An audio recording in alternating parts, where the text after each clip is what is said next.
Since he took office as president of Kenya, William Ruto is a man with no time to sit down and relax. For him, it is one crisis after another, and it doesn't seem like things are going to get better soon.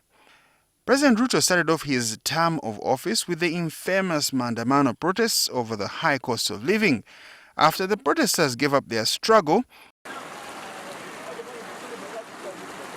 now the rain gods seem to have lost their patience as well. Since early March, Kenya has endured record rainfall with no sign the deluge will stop anytime soon. With over 200 people killed in flash floods, many Kenyans are also upset at how slow the government has been in reacting to the crisis. The military has been mobilized, National Youth Service has been mobilized, all security agencies have been mobilized to assist citizens in such areas to evacuate, to avoid any dangers of loss of life or fatalities, and to avoid any other dangers. We must, all of us, it is not a time for guesswork. We are better off safe. Consequently for Ruto, he has now to hold more meetings to find a solution. And the problem is not restricted to Nairobi. This is Garissa in northern Kenya, usually a semi-desert where many are stuck and have been reduced to asking the government for more solutions. We are unable to travel.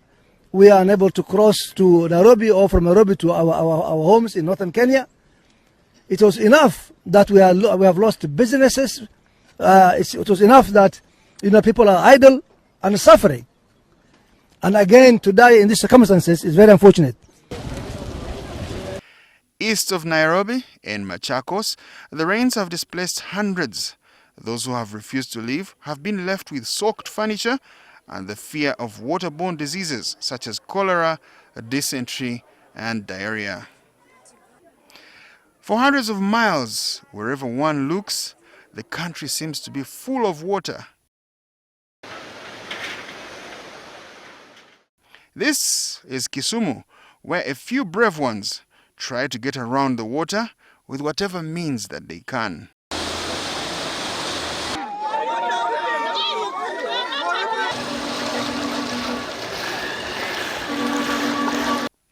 However, for most, the boat gets people from point A to B, usually in search of medical help or food.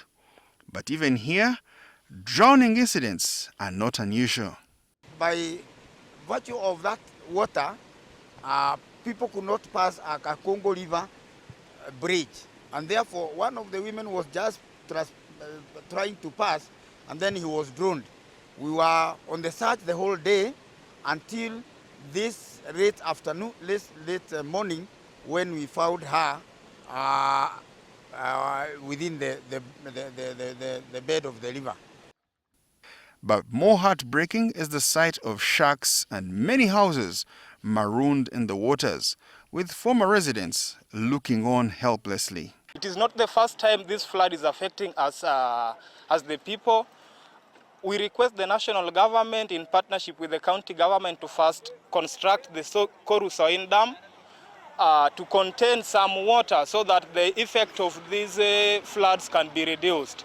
The government had warned people that it would forcefully evacuate anyone living in informal settlements along swollen riverbanks and dams. But the demolition of the structures began a day before the expiry of the 48-hour deadline, catching many people unawares.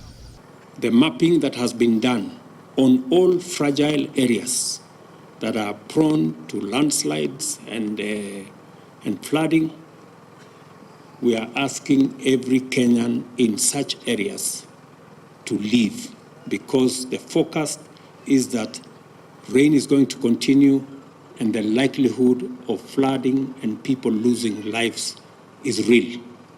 And therefore, we must take preemptive action. Hundreds of displaced families are now sheltering in overcrowded schools, churches, and other public buildings with little food, clean water, or proper cover from the heavy rains that continue to pound the country. For his part, President Ruto has called the floods an unprecedented crisis and launched a series of emergency measures. Schools have been closed for the foreseeable future, but in some cases when the government has intervened, it has been disastrous. The United Nations Climate Crisis Coordinator for the El Nino response, Rina Gelani, has been touring affected communities in Kenya and says much more needs to be done to help the most vulnerable. But for now, Kenyans can only pray and hope that the rains will subside. Those prayers come from far on high. President Ruto is one of those praying for a break from the rough tide as head of state.